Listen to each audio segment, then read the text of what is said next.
Je me suis formé, ça a pris un an et demi, j'ai appris le Python, j'ai appris le SQL, j'ai refait les bases de stats, etc.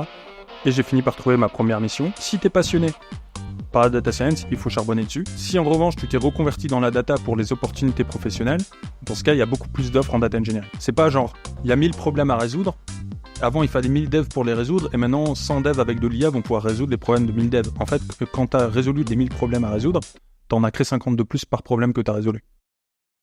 Aujourd'hui, je reçois Benjamin, qui est Senior Data Engineer en freelance, qui est passé par pas mal de grands groupes, mais aussi scale-up. Donc, tu as fait des missions notamment à la BNP Paribas ou dans une filiale de Total de mémoire. Benjamin, en parallèle, crée du contenu avec beaucoup de succès sur LinkedIn. Donc, tu as dépassé les 50 000 abonnés. Ouais. Bravo. Il a également lancé une formation à la data, donc pour progresser sur des sujets techniques, notamment de data engineering, mais plus largement de data, qui s'appelle Data Upskilling. On en parlera un petit peu aussi. Et là aussi, beau succès. J'ai vu que tu avais récemment passé les 430 inscrits, donc, ce qui est considérable. Hello Benjamin, ça va ? Salut. Bah écoute, ça va très bien et toi, merci de me recevoir. Avec grand plaisir, je suis ravi de te recevoir sur le podcast. Peut-être, est-ce que tu peux te présenter dans un premier temps, nous raconter aussi ton parcours ? Je sais que tu t'es reconverti, qu'après tu t'es lancé en freelance, donc c'est un parcours assez original. Est-ce que tu peux nous le raconter dans les grandes lignes ? Je vais essayer de pas la faire trop longue, mais en gros, moi à la base j'ai un diplôme de Sciences Po en démocratie participative. Donc tu organises des ateliers avec les habitants, etc. pour savoir si on doit faire un truc. Là-dessus, j'ai travaillé dans le privé dans une petite agence de com pendant 1 an. J'ai eu la chance en fait d'être pris dans un programme pour donner des cours de français dans une fac aux États-Unis. Et ça a énormément orienté la suite de ma carrière parce qu'en fait là-bas, j'ai eu une expérience d'enseignement qui m'a beaucoup aidé à être prof. Et c'était hyper intéressant aussi parce que c'est là-bas que j'ai découvert le machine learning. On est en 2014 et je commence à voir les premières vidéos là-bas de trucs qui corrigent des dissertes. Et je me dis, merde, comment tu fais pour corriger une disserte avec un ordinateur, tu vois ? Et en fait, c'est des stats. Et il se trouve que des stats, moi, j'en avais fait parce que ça m'intéressait, notamment dans le cadre des cours d'éco. J'avais pris beaucoup d'éco. Je découvre qu'en fait, le machine learning, la base de la base, c'est une régression linéaire. Donc, en fait, je comprends déjà le concept. Et voilà, donc je découvre en fait le machine learning là-bas aux États-Unis avec les collègues de la fac qui bossent un peu là-dessus. Là-dessus, je rentre en France, je me dis, ah, trop bien, prof de fac, c'est génial, tu vois, ça me correspond, j'aime bien être prof. Je vais essayer d'être prof de fac en France. Donc, je commence une thèse en Sciences Po en quantitatif. Sauf qu'en fait, au bout d'1 an et demi, je participe à une conférence qui s'appelle « La reconversion professionnelle après la thèse ». Et là, c'était dur. Là, tu vois que des gars de 35 ans. Ils n'ont toujours pas de poste de maître de conf. Ils savent pas ce qu'ils vont faire de leur vie. Ils vont, tu vois. Et là, je l'avais dur. En fait, si je continue à faire une thèse, dans 5 ans, je suis à leur place, quoi. Donc, je me suis posé à froid. Et en fait, j'ai eu de la chance, c'est que je suis tombé en même temps sur un bouquin de Cal Newport qui s'appelle So Good They Can't Ignore You. Il a fait celui-là et Deep Work aussi. Et dans ce bouquin-là, il raconte l'histoire d'un gars qui avait réussi à automatiser tout son boulot en faisant des formules Excel. Et s'est dit, oula, si on peut automatiser mon taf en faisant du Excel, dans 5 ans, je vais être au chômage. Donc le gars a un peu flippé. Il s'est dit, bon, ok, je retourne chez mes parents et je vais apprendre le code pour devenir un codeur, tu vois. Et en fait, So Good They Can't Ignore You, c'est comment devenir très bon techniquement dans un domaine ou dans une carrière pour ensuite avoir l'embarras du choix des clients, etc. De manière à pas être un peu prisonnier de ta carrière, etc. Et donc, tous ces éléments-là ont convergé pour me faire dire, bon, ok, la fac, trop risqué, il n'y a pas de débouché, en fait. Dans le même temps, dans la tech, il y a l'air d'avoir du job, et si tu suis la formule de Cal Newport pour vraiment devenir bon techniquement, il n'y a pas de raison que quelqu'un t'embauche pas. Donc, j'ai suivi exactement le plan, je me suis formé, ça a pris 1 an et demi, j'ai appris le Python, j'ai appris le SQL, j'ai refait les bases de stats, etc. Et j'ai fini par trouver ma première mission. Et ensuite, ça s'est accéléré assez vite, tu vois, parce que première mission, ça a duré 1 an, j'en ai trouvé une deuxième, j'ai changé de boîte. 1 an plus tard, je me suis lancé en freelance. Pour trouver des missions en freelance, j'ai commencé à écrire sur LinkedIn. Et 2 ans plus tard, on est là et on fait le podcast, tu vois. Excellent. Et juste en termes de formation, c'est surtout des formations en ligne qui ne sont pas forcément très connues, ou tu as fait des choses qu'on pourrait identifier un peu assertifiantes, genre, je sais pas moi, des bootcamps ou des MOOC spécifiques. Ouais. En fait, j'ai fait essentiellement du en ligne et sur des ressources américaines parce que je revenais des États-Unis, j'étais bilingue, j'étais capable de... Donc, je me suis dit autant me former auprès des meilleurs. Donc, j'avais pris un micro-master de UCSD, Université de Californie à San Diego, sur introduction à Python, introduction aux stats. Enfin, c'est même pas intro, c'est Python pour la data science, statistique pour la data science, machine learning et Spark. 4 cours délivrés par des pointures. J'en ai fait d'autres sur EDX, Coursera, etc. Donc, tous les trucs un peu anglophones. Puis au bout d'un moment, je me suis rendu compte que, bah ouais, mais en fait, le problème, c'est qu'en France, on te demande d'avoir un diplôme Et tous ces trucs-là, ils me donnent pas de diplôme. Tu vois, ils me donnent un micro-master éventuellement pour Coursera, mais pour UCSD. Mais c'est pas forcément valorisable. Donc je me suis dit, bon, bah écoute, on va faire le truc Open Classroom. Pourquoi le truc Open? Parce que eux, ils sont en partenariat avec des écoles et ils te délivrent un titre RNCP niveau master. Donc en France, tu as le titre, etc. Donc je commence ce machin-là et en discutant avec d'autres personnes qui le faisaient en même temps que moi, un gars qui s'appelait Chris notamment, avec qui on faisait un peu un duo, et ça je vous conseille pour ceux qui se reconvertissent, restez pas tout seul. Trouvez-vous un binôme qui est en train de progresser en même temps que vous et vous mettez des deadlines, vraiment c'est important. Et ce gars-là, il me dit, ouais, bah moi, mon Open Classroom, il est payé par Pôle emploi. Je suis, what? J'étais en train de payer de ma poche, tu vois. Et donc, du coup, je vais voir Pôle emploi, je suis, ouais, machin. Le conseil Pôle emploi, il m'a dit, ouais, si vous voulez, j'ai un truc pour vous de data analyst à Roubaix. Ça dure 3 mois, c'est une formation de terrain. Et c'est sponsorisé par des entreprises. Donc, si tu rencontres les entreprises avant, et si tu matches, elles s'engagent à t'embaucher si tu suis la formation. Et donc, ça, c'est génial. Tu vois, ça, c'était un programme qui s'appelait Invest in Digital People, quelque chose comme ça, IDP. Et c'était mené de front par S2I, par IBM, par des ESN comme ça qui cherchent des profils. Et en fait, sur la base de toutes les certifs que j'avais passés, Coursera, etc., au vu du programme, tu sais, il y avait une semaine de Python, une semaine de SQL, une semaine de machine learning, une semaine. Et en fait, je connaissais tout déjà. Voilà. Donc le mec m'a dit, bah écoute, passe la formation, puis à l'issue, tu viendras me voir parce que j'aurai des trucs à te filer, tu vois. Ça, c'était le gars qui organisait le programme. Et les entreprises qui organisaient la formation, toutes les trois, en fait, elles voulaient m'avoir très vite. Donc elles m'ont toutes les trois dit on te prend tout de suite. Passe pas les 3 mois, ça sert à rien, tu vois. Parce qu'en fait, ils étaient un peu à la course au profil à cette époque. Et donc, pour couper l'herbe sous le pied des autres, elles m'ont toutes fait une offre en mode ouais, non, mais la formation, t'en as pas besoin, on te prend, etc. Donc j'ai eu un peu de la chance vis-à-vis de l'époque, parce que je pense pas que ça se repasserait comme ça aujourd'hui. En tout cas, en data science, c'est sûr. En data engineering, peut-être. Mais c'est ça qui te déclenche, du coup, le premier pied vraiment dans le job pro de la data. Ouais, exactement. Et là, c'est job en CDI ou parce que tu es conversion. Ok. C'est CDI, donc c'est CDI avec une mission à la clé. Et donc là, entre guillemets, ça valide la reconversion. Et peut-être si on fait un petit flash forward, donc là, tu me disais, t'enchaînes un peu les missions et à un moment, tu décides de te mettre en freelance. Là, pareil, quel est le déclencheur? Le déclencheur, ouais. Bah, le déclencheur, il est simple. En fait, dès ma première mission, en l'occurrence, c'était chez ADO, super boîte. Franchement, ils ont des sujets hyper intéressants, des collègues très fun. J'ai une très bonne expérience de là-bas. Et là-bas, en fait, j'avais un collègue, il faisait littéralement le même taf que moi pour x2 le salaire. Tu vois, on va pas tourner autour du pot, en fait, c'est ça qui se passe, tu vois. Donc, il m'explique, il fait, bah, en fait, toi, t'es facturé par ton ESN, sans doute entre 400 et 500 euros par jour, tu vois. Peut-être un peu moins, mais faudrait vraiment le faire. Il dit, bah moi je fais pareil, sauf qu'il n'y a pas de ESN au milieu, tu vois. Pour que les gens se projettent, pour avoir un ordre d'idée, ça représente quoi comme salaire moyen, enfin comme entrée d'argent mensuelle en moyenne, tu vois, des bons mois, quoi. Le calcul que j'aime bien prendre, c'est tu vas facturer 500 balles par jour parce que c'est la moyenne dans nos métiers, et ça facilite le calcul. Donc j'aime bien parce que ça fait 20 000 par mois, ça fait 10 000 par mois, pardon, 500 fois 20, on va dire qu'il n'y a que 20 jours dans le mois, ça facilite aussi le calcul. Donc tu arrives à la fin, tu as facturé 10 000. Quand tu es en micro-entreprise, tu as 22% de cotisation sociale. Si tu te démerdes bien, la première année, tu n'as que 11%. Mais on va faire comme si tu ne les avais pas, pour faciliter encore une fois le truc. 22%, ça veut dire que tu lâches, on va même dire 25%, parce qu'il y a un petit truc en plus, pour la formation pro et tout. On va dire que tu lâches 25%, ça facilite le calcul, il te reste 7 500. Ça, c'est ce qui te reste, si tu factures 500 euros par jour. Et une fois qu'il te reste ça, bah, qu'est-ce qui te reste à payer? Il te reste à payer l'impôt sur le revenu. C'est tout. Et si tu as aussi bien géré ton truc les 2 premières années, tu peux être en prélèvement forfaitaire libératoire, et là, ton impôt sur le revenu, c'est 2,2%. Et donc là, ça, c'est juste imbattable, quoi. Parce qu'une fois que tu as lâché 25% plus 2,2, tu n'as plus rien à payer, et il te reste en fait 7000 balles. Mais par contre, donc, ça, il faut le lisser, c'est-à-dire que c'est par mois de travail. Mais tu vas pas travailler 12 mois sur 12, il faut que tu te prennes des congés. Donc en fait, il faut faire 7005 qui te reste x 10, ça fait 75 000, divisé par 12. Et donc en fait, tu es à 6 000 euros par mois, net avant impôt, tu es à 6 x 12, 72, tu vois, on n'est pas loin des 75, et ça me permet d'enlever les 3 000 pour...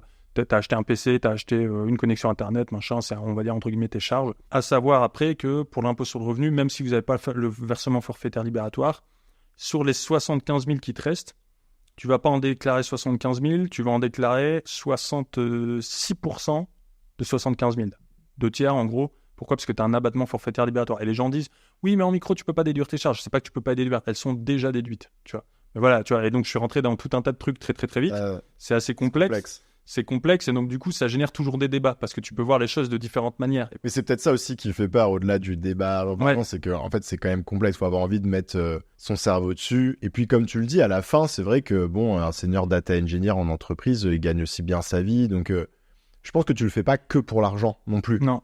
parce qu'à la fin, tu le fais aussi pour une forme de liberté, pour pouvoir gérer ton année comme tu veux, mais tu payes, entre guillemets, en temps, en charge mentale aussi, et en stress un peu ces choses-là, quoi. Je peux comprendre aussi qu'il y a des gens qui n'aient pas envie de faire ce choix-là, parce que c'est pas... En fait, à la fin, t'as pas le double en pouvoir d'achat ramené au même temps. Ouais. Tu vois. Ah oui, ramené au même temps. Ouais. Alors en fait, tout ramener au même temps, tout dépend. Parce qu'en fait, la compta, la fiscale, machin, tu peux déléguer ça à des outils. Il y a des outils que tu peux payer 10 à 20 balles par mois et qui t'automatisent 80% du boulot, surtout en micro. Tu vois, c'est très simple. Il n'y a pas forcément besoin de prendre un comptable. Et après, le vrai travail supplémentaire, ça va être de trouver des clients. D'habitude, quand tu es en ESN ou ailleurs, c'est délégué aux commerciaux. Ça, c'est aux commerciaux de te trouver ta mission. Là, c'est toi le commercial. Ceci étant dit, en data, on a l'avantage que les missions sont longues. Et donc, les missions peuvent durer 1 an et demi, 2 ans. En fait, tu as cherché une fois un client et il va te payer 500 € par jour pendant plusieurs jours. Et encore une fois, j'ai pris l'exemple avec un TGM à 500. Mais en fait, quand tu es senior DE, tu peux facilement avoir 600 à Lille, 700 à Paris. Et donc, en fait, c'est plus, tu vois, moi, le plus cher que j'ai facturé, c'était 800 € par jour. Donc là, le calcul est totalement différent. Tu arrives à 16 000. Oui, parce qu'après, tu te basais sur un 500, mais ça, finalement, c'est presque quand t'es profil junior data. Parce qu'après, en fait, tu vas négocier ton profil. Junior, tu vas te carrer à 450, 500, ou à 400, 450 plutôt. Et puis après, confirmer, à 500. Mais écoute, super intéressant. Donc, je suis curieux de zoomer une seconde sur un élément que j'ai remarqué sur ton LinkedIn. C'est que toi, tu étais passé aussi bien par des rôles de data scientist que de data engineer. Pourquoi déjà tu as choisi de te spécialiser sur data engineer à la fin? Est-ce que c'est important de choisir? Parce que c'est vrai qu'on voit beaucoup de gens, tu sens qu'ils sont un peu qui entre deux chaises, qui n'arrivent pas trop à faire le choix. Et voilà, comment tu recommandes d'aborder ce sujet-là à quelqu'un qui se cherche? En fait, moi, je m'étais reconverti en data science parce que je me disais, je suis capable de faire ça parce qu'il y a des stats. J'ai déjà le bagage stats. Comprendre qu'une corrélation, c'est pas forcément une causation. Faire gaffe à, à ce genre de choses, faire du A/B testing. Et après, je me suis dit, faudra apprendre à coder. Mais comme je faisais un peu de PHP quand j'avais 15 ans, je me dis, le Python, ça doit pas être beaucoup plus difficile. Spoiler alert, c'est même plus simple. Parce que c'est quasiment de l'anglais en fait. Donc je m'étais dit, ça plus le code, il y aura moyen de devenir data scientist. Par la suite, le problème, c'est que je me suis rendu compte qu'en France, on n'a pas forcément la demande pour faire des trucs hyper stylés en data science. Tu vois. Récemment, j'ai interviewé Khouloud El Amani dans le cadre du Data Summit que j'ai organisé là en mai. Et elle est data scientist chez Spotify, donc c'est natif, c'est data natif, tu vois, c'est de la donnée en ligne que les gens téléchargent, etc. Donc tu as plein d'indicateurs. Et même elle dit, le machine learning, c'est overhypé comme pas possible. Ça, c'était sa phrase à elle dans l'interview, tu vois. Et donc, il n'y a pas suffisamment de cas d'usage pour justifier le nombre de data scientists qu'on a formés. Donc des fois, tu te retrouves à faire des trucs un peu frustrants, mais que moi, en fait, j'aime bien faire, tu vois. Cleaner la donnée, je trouve ça fun. Les gens vont dire que je suis taré, mais en fait, tu vois, c'est vraiment... rendre le truc vraiment précis, bien clean, trouver de l'information en regardant les chiffres bruts. Et quand j'ai vu que le marché s'orientait vers le data engineering où tu dois en fait essentiellement transformer de la donnée, la déplacer d'un point A à un point B, la cleaner, etc., je me suis dit, en fait, personne ne veut le faire, mais en fait, c'est ça qu'il faut faire parce que tant que c'est pas fait, tu peux pas faire de data science. Et donc, moi, go, j'ai aucun problème pour prendre ce type de mission. Il y avait ça, et puis il y avait l'aspect, je me dis, ok, dans 5 ans, j'essaierai d'être un peu lead d'une équipe data, et donc j'ai envie de pouvoir maîtriser tout le flux. Tu vois, la data science, c'est bon, je maîtrise, j'ai mes compètes Kaggle, j'ai eu des médailles, je maîtrise le flux, les process qu'il faut mettre en place pour être sûr que ton cycle de développement avec vide, ton modèle de machine learning, il est stable et que tu n'es pas en train de faire n'importe. Ça, j'ai la méthode. Donc, si je dois expliquer à quelqu'un la prochaine étape qu'il doit faire pour faire avancer son projet, je peux. Data engineering, c'est pas sûr. Donc, du coup, je me suis dit, je vais me former là-dessus, comme ça, le jour où j'ai une équipe, je maîtrise tout le panorama. Tu vois. Mais ça, c'est un plan de carrière. T'es pas obligé d'avoir ce plan de carrière. Si toi, t'es vraiment passionné par data science, alors il faut poursuivre et se mettre à fond là-dessus. En gros, moi, ce que je dis généralement, c'est si t'es passionné par la data science, il faut charbonner dessus. Si en revanche, tu t'es reconverti dans la data pour les opportunités professionnelles, dans ce cas, il y a beaucoup plus d'offres en data engineering. Ça, c'est clair. C'est juste x3 le ratio, tu vois, en termes d'offres. Oui, ça dépend pour pourquoi t'es là. Et voilà, ça dépend pourquoi t'es là. Si t'es vraiment là pour le chiffre, la passion, le développement des modèles, mais sache quand même que même si t'es là pour le développement des modèles de machine learning, tu devras quand même faire du data cleaning.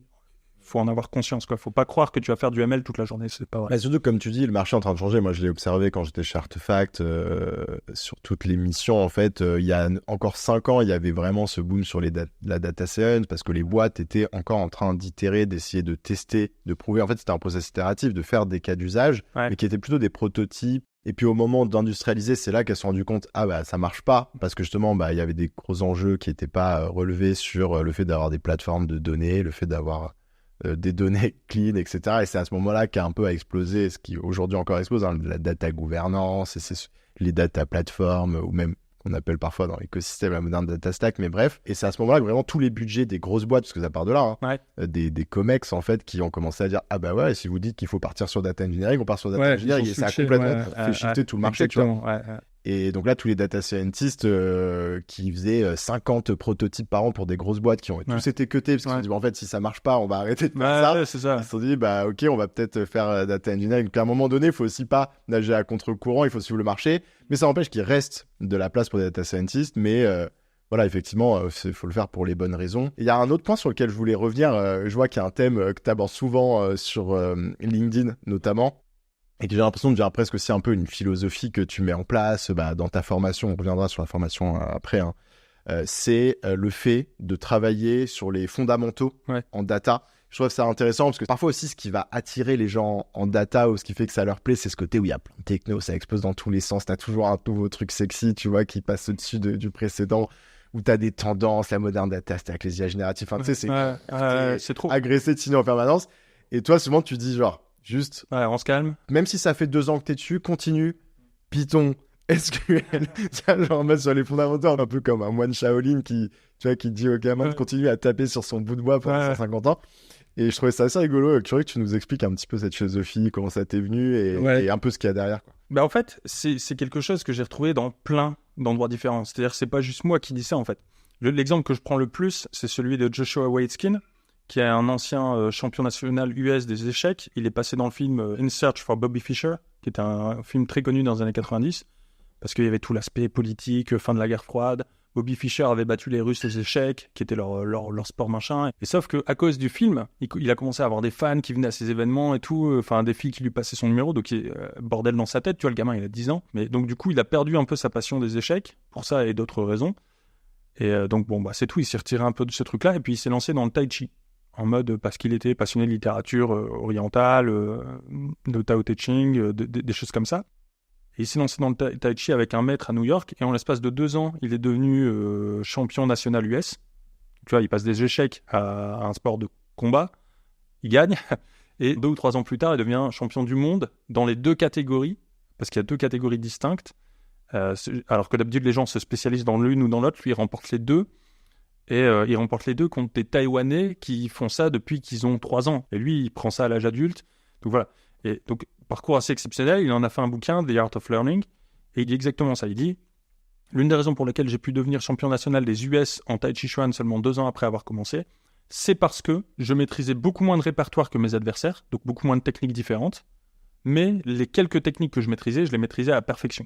Il dit vraiment ça dans son livre, pratiquement ligne pour ligne. Et ça revient, pour ceux qui connaissent, à la vieille citation de Bruce Lee qui disait « Moi, un mec qui a travaillé 1000 coups de pied différents une seule fois, il me fait pas peur parce qu'en fait, il les maîtrise pas du tout. Par contre, le gars qui a travaillé un seul coup de pied, mais 1000 fois de suite, ce coup de pied-là, s'il me le met, j'ai beau être Bruce Lee, je me le prends, j'ai mal, tu vois. Donc ce gars-là, j'ai peur de lui, tu vois. » Et donc toi, t'as réappliqué ça à tout ça, ouais, c'est ça. C'est en gros, le jour où tu seras en poste, si tu maîtrises pas un truc sur Snowflake, il est toujours temps d'aller voir la doc. Par contre, tu peux pas te permettre de chercher comment faire une fonction en Python. Tu vois, c'est pas possible. Et même chose quand tu es en entretien d'embauche, en fait. Les entretiens, très souvent, ils vont être en SQL et en Python, tu vas te juger là-dessus.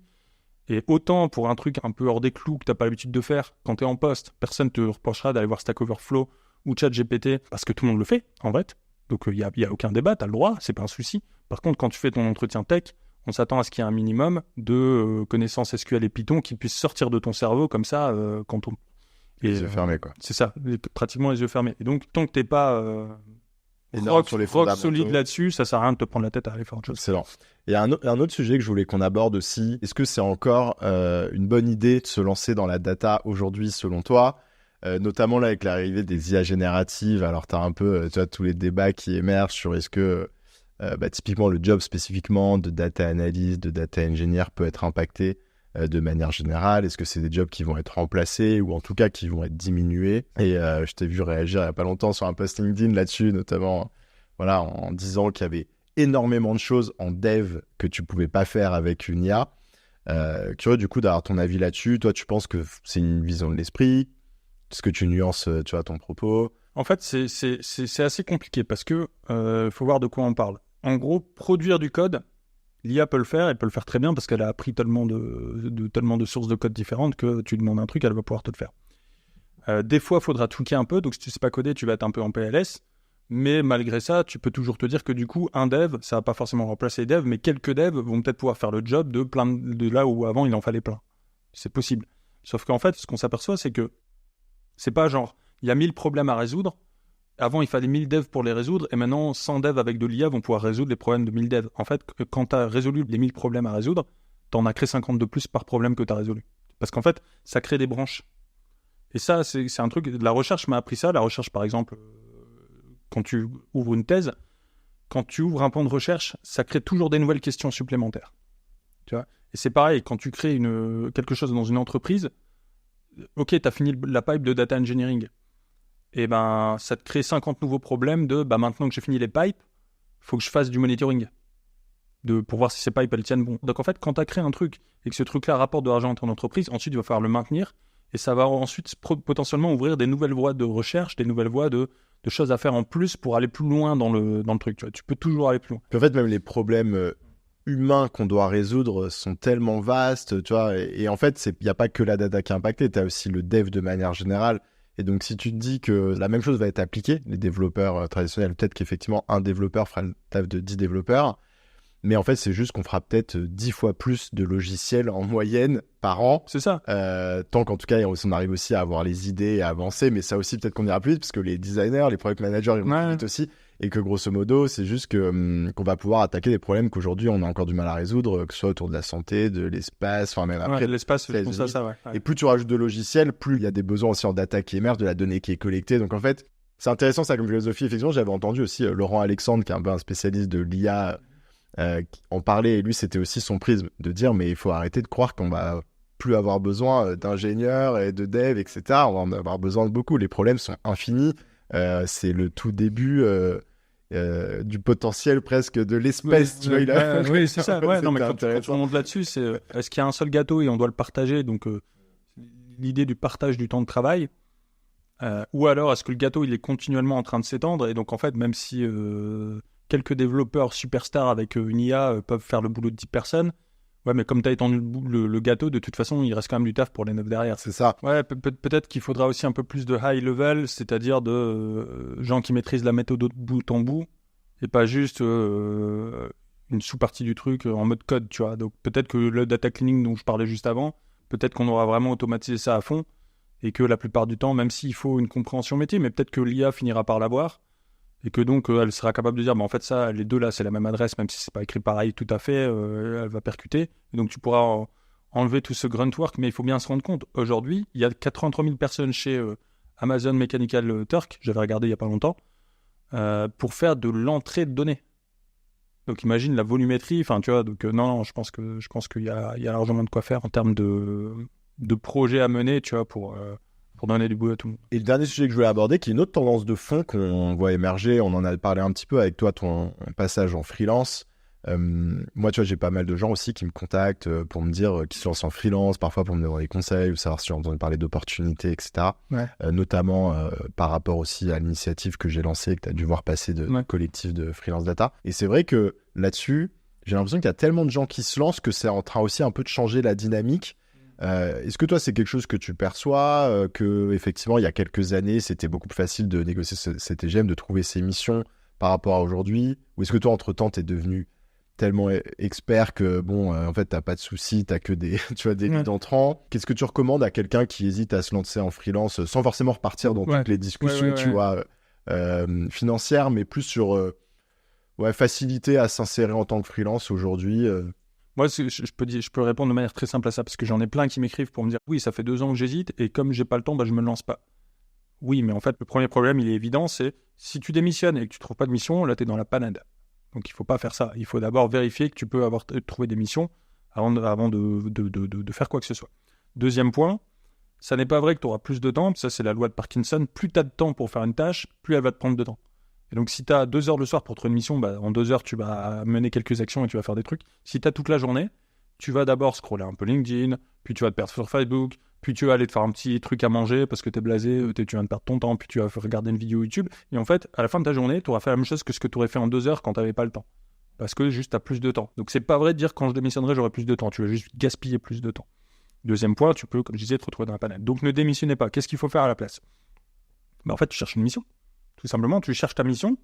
Et les gens disent, et ils se mettent en PLS, ouais, mais imagine, je la trouve, et ils veulent pas me prendre parce que j'ai pas 3 mois de préavis. Bah, c'est pas grave, du coup, ils te prennent pas, mais au moins, tu te seras assuré que tu es en mesure de trouver des missions et que le marché veut bien de toi. S'il veut pas de toi, enfin, tu vois. Et si t'es capable d'en trouver qu'une seule, limite, c'est aussi peut-être inquiétant, enfin, tu vois. Ouais, voilà, c'est ça. C'est en fait, tu testes le marché, tu vois si ton profil est bankable. S'il l'est pas, il y a peut-être des trucs à changer juste sur ton CV ou autre.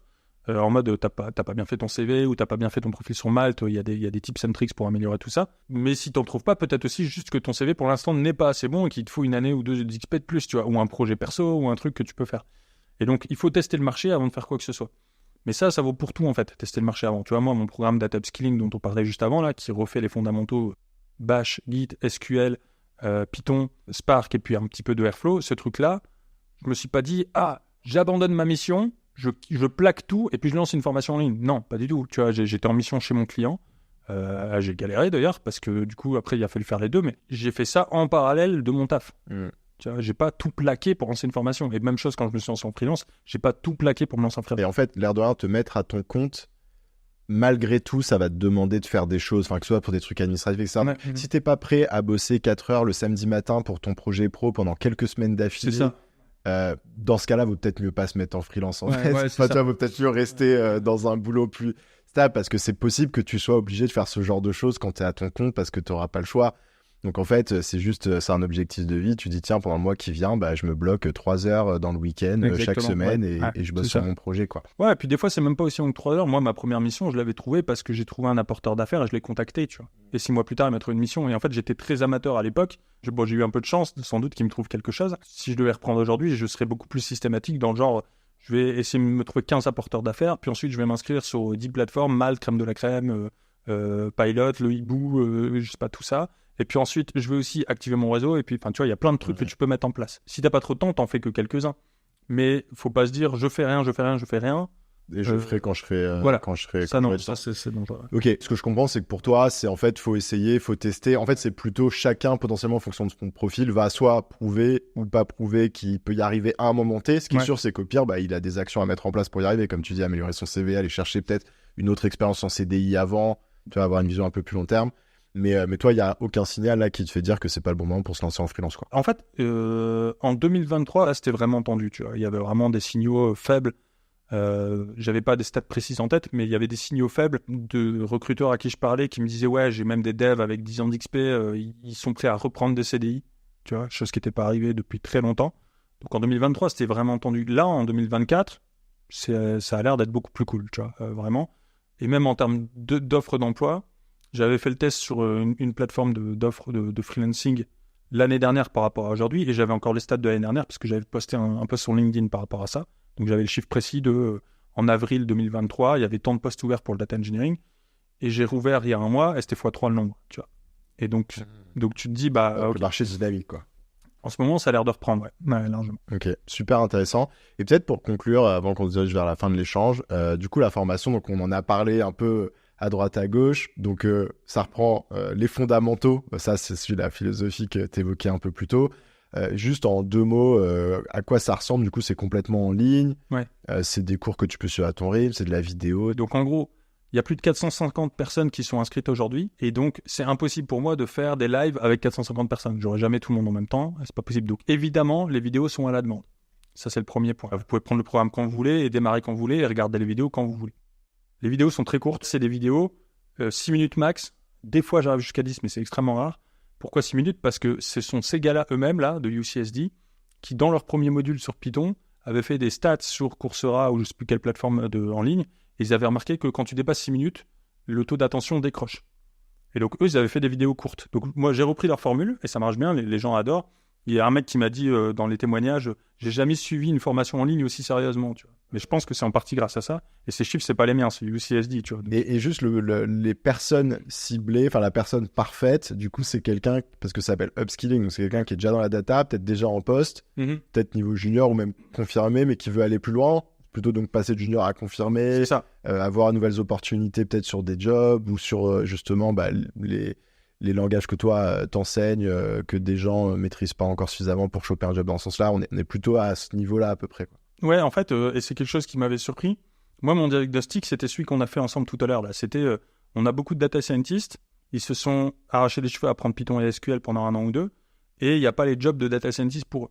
Donc l'année dernière, je m'étais dit, je vais aider ces gens-là à passer le cap un peu du data engineering en leur donnant des fondamentaux, etc.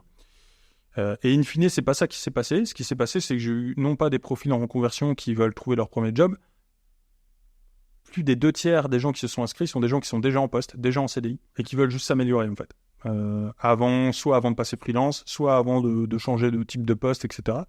Donc, 2/3 de personnes déjà en poste et 12% qui sont déjà elles-mêmes en freelance. Et donc, pour répondre à ta question de tout à l'heure, c'était donc des vidéos à la demande, avec tout un tas d'exercices et aussi des flashcards pour être sûr que tu n'oublies pas. Tu vois, le truc du drill, là, où tu reviens régulièrement sur ce que tu as fait. Chaque module revient sur ce qu'a fait le module précédent.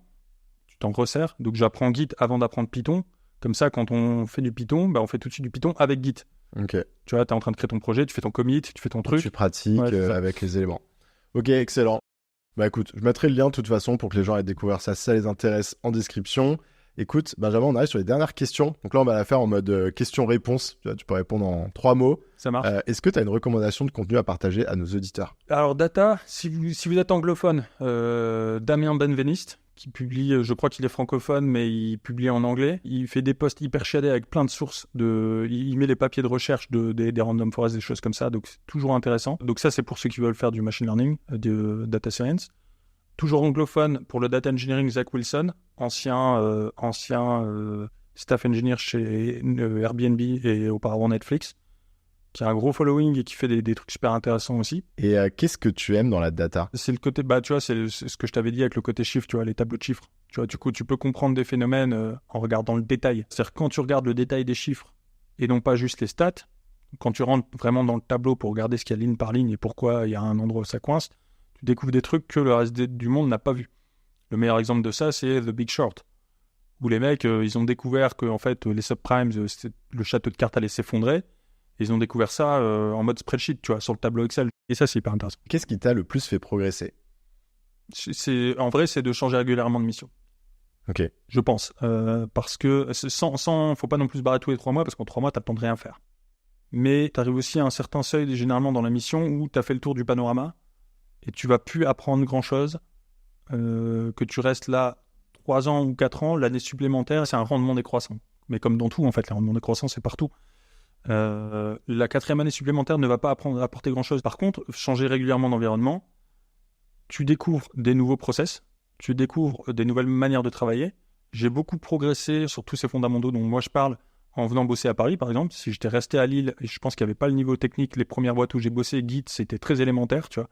C'était, tu faisais du copy-pasting directement sur GitHub, genre dans la développe, modifier le fichier, t'envoies ton code, machin, c'est bon, c'est commit. Tu vois, il n'y avait pas de CI/CD, machin. J'arrive à Paris et là, tout est industrialisé. Alors, je dis pas que c'est comme ça partout à Paris, mais la boîte où j'ai bossé à Paris, j'ai découvert plein de trucs. Et c'est des choses parfois qui sont dures à apprendre par toi-même, en fait. C'est clair. Il faut aller dans un endroit où tous les gens le font déjà et te l'expliquent, etc. Ça. Et enfin, quel est le meilleur conseil qu'on t'ait donné? Celui de Bruce Lee, peut-être. En vrai, ouais, c'est Joshua Waitzkin. Enfin, c'est le mix Joshua Waitzkin et Cal Newport de So Good They Can't Ignore You. Ça peut faire peur de se dire je vais me spécialiser, parce qu'au début, quand tu commences dans ta carrière, tu dis je peux tout faire. Et donc quand tu dis je vais me spécialiser, tu renonces à faire tout un tas d'autres trucs. Et ça, quand tu as 20 ans, ça fait très peur. Mais quand vous dites à quelqu'un, et là j'ai interviewé, c'est pas moi qui le dis, j'ai interviewé 5 recruteurs data, ils sont tous unanimes là-dessus, des recruteurs donc tech qui ont fait passer des entretiens tech, donc des techs de la data, et j'ai interviewé 2 recruteuses RH.